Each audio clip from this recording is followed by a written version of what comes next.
In 2008, over 3 million jobs were lost in the economic meltdown that began the Great Recession. That year, the oldest baby boomers, those born in 1946, turned 62 and became eligible for Social Security retirement benefits. Millions of Americans felt the Great Recession. Its effect is well known. The retirement of the baby boomers was felt much less than the recession, though it will influence the economy and change the labor force for years to come. It's a long-term demographic trend, unrelated to the shorter business cycle of recession and recovery. The Bureau of Labor Statistics provided the data used in this video from its current population surveys.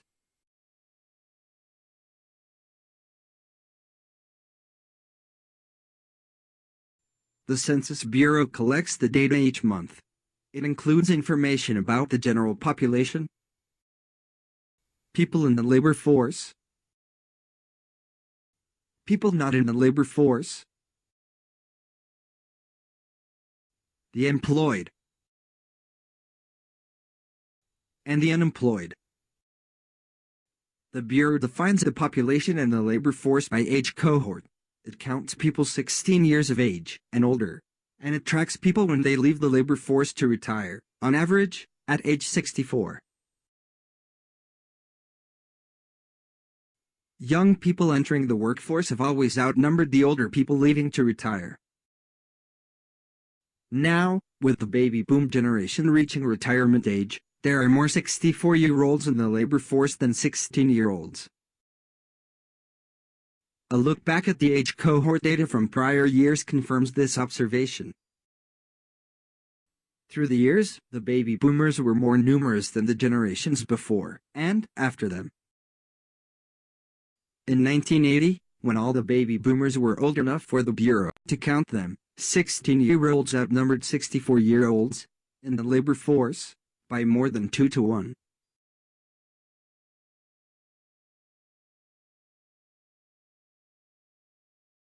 Roll forward 10 years. The younger cohort shrank by 20%, but still outnumbered the older cohort 2 to 1. Roll forward 10 more years. The younger cohort still had a 2 to 1 ratio over the older cohort in the labor force.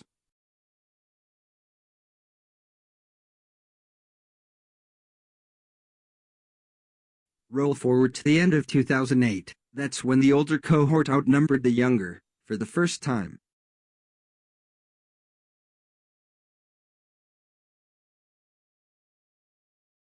Today, 64-year-olds outnumber 16-year-olds, 3 to 2, in the labor force. Almost the opposite of the ratio that prevailed through the 1980s and 1990s. The Social Security Administration confirms that a record number of people have been leaving the workforce to retire. Since 2009, it reported over 1 million new retirees each year, totaling almost 7 million, twice the number in the 6 years before that. They also appeared in the Bureau's age cohort data, as they were added to the persons classified as out of the labor force. Since the recession began, in January 2008, the labor force participation rate has declined from 66.2% to 62.9%. The Bureau of Labor Statistics projects that it will continue to fall to 61.6% by 2022. Here's what the Bureau said 10 years ago. A prime example of the demographic change affecting the labor force participation rate is the aging of the baby boom generation.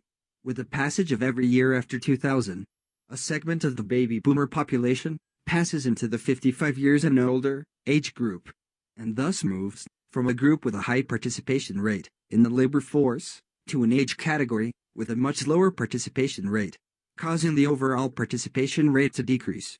Because the baby bust cohorts are much smaller than those of the baby boomers, their numbers will not be able to compensate for the large cohorts of baby boomers leaving.